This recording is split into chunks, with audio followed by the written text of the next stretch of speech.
Hi everybody, my name is Silvan, I'm the founder of LongtermTrends, and today I'll show you the macro compass.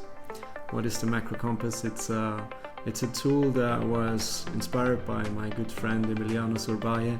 He was in many ways the architect of it, and also it was initially developed by some students, some very talented students from Columbia University.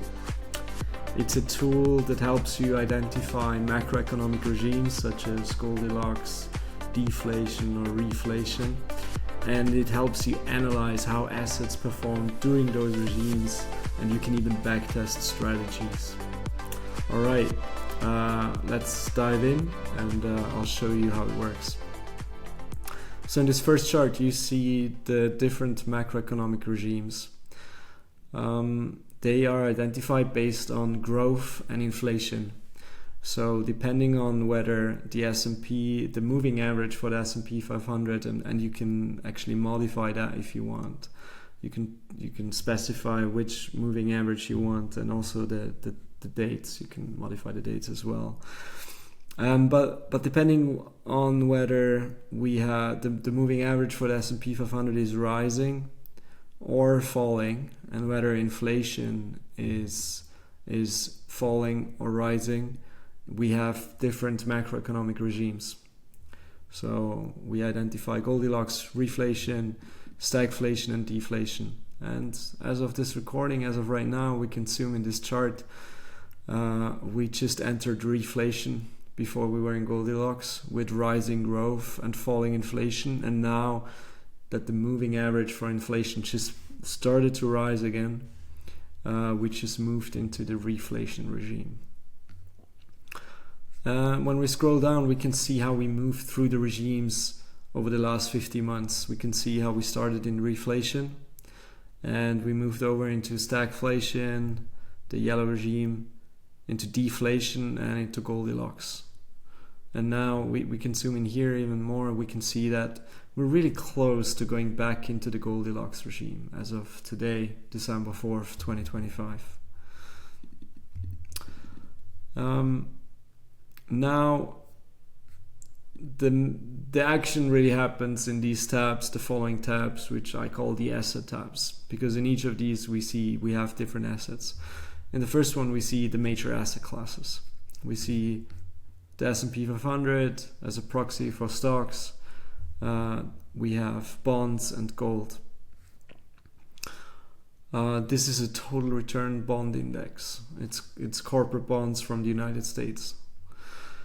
And this first chart, we just see how it's a price chart of how these assets performed during the regimes.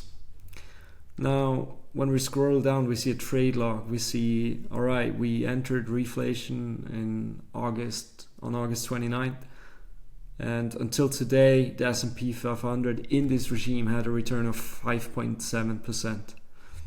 Gold has had a return of 21.48% so far in this regime.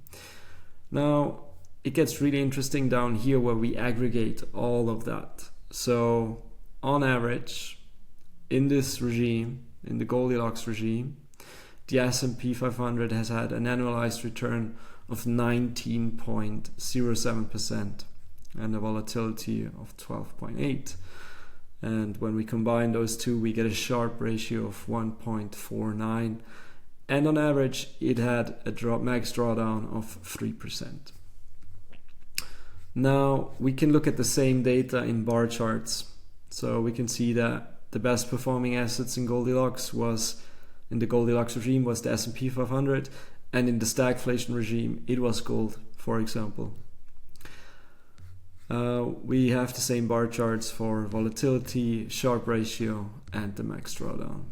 And now it gets really interesting down here in the strategy section, strategy and backtest section, because we can ask the question, what if we saw before that the best performing asset in the Goldilocks regime through this period was the S&P 500, and in stagflation it was gold. So what if you actually invested that way? What if in the Goldilocks you invested in the S&P, and what if in stagflation you always invested in gold? And the answer is, of course, a very high performing strategy with an annual return of 12.8 0.86%. But there's forward-looking bias in here, because we just look at the last 50 years and look at what would have been the best performing asset, and then what if we had invested in those assets. We can remove that bias by clicking this checkbox.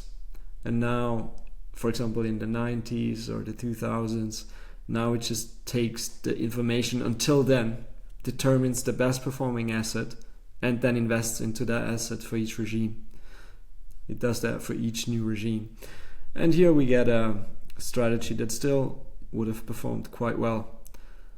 However, we can also do that with a portfolio. We can check what would have been the portfolio using these three assets. What would have been the portfolio with the least amount of volatility? We can see in the Goldilocks regime that would have been 90% bonds, 7.6% gold, and 1.9% the S&P 500. Here we have the forward-looking bias. We can remove that. But what's really interesting down here is we can see portfolio composition over time, how we would have allocated from regime to regime between gold, stocks, and bonds. And we can even see the efficient frontier visualization, where we see with the specific composition of the portfolio how we have the minimum volatility and how we go along the efficient frontier and increase our stock exposure. We get to the portfolio that maximizes the Sharpe ratio. Now in the Goldilocks regime, that is 41% stocks and 58.9% bonds.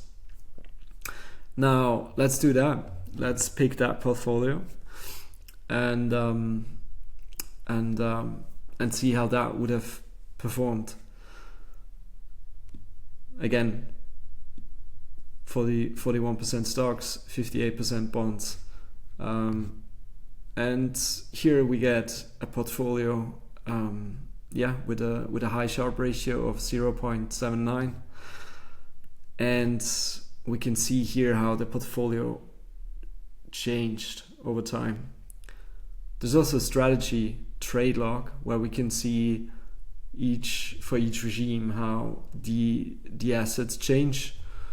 What the return was for each regime, the volatility, the Sharpe ratio, and also the transaction cost. We added transaction cost as well to this simulation. Now let's remove the forward-looking bias, because of course now we're just going back 50 years and check what would have been the portfolio with the highest Sharpe ratio.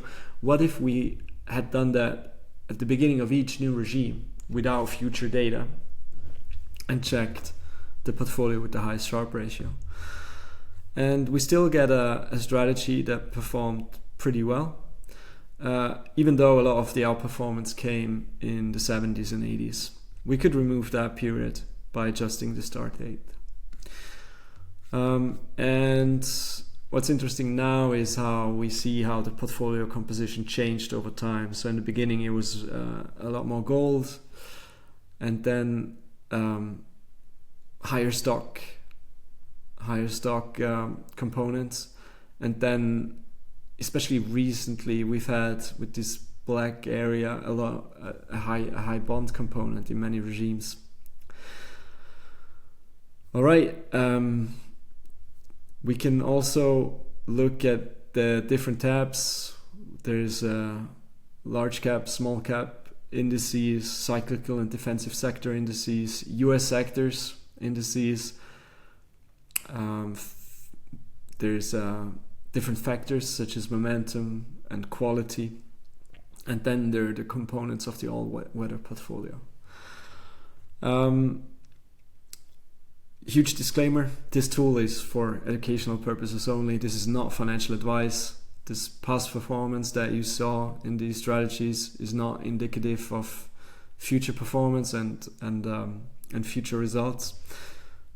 And always conduct your own research, your own due diligence, and consult a qualified financial advisor before making any investment decisions. There's also a lot of assumptions that went into the tool, and there's some considerations that you need to be aware of. These are described in these two tabs. At the bottom of this tab, here are some important considerations when looking at this strategy, and also the first tab shows how the data was processed, how it was interpolated and resampled, and of course all of that data manipulation has an impact on the results. So yeah, but regardless, I hope you liked the tool. It was very interesting to build, especially with those people, and thanks for watching. I'll see you soon.